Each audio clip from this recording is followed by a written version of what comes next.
I said, is there like normally a drum circle at the Dave Matthews show? Just some guys out here banging on some buckets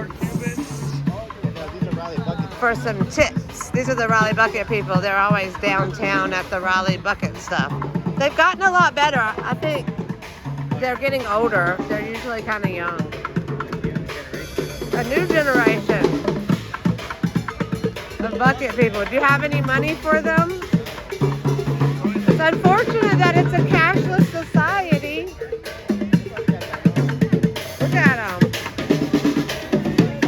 They do got a demo. They got a bucket.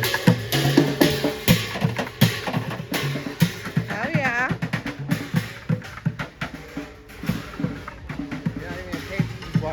Dude, he had like a bunch of different buckets this time. They really moved on up in the bucket world. They're killing it.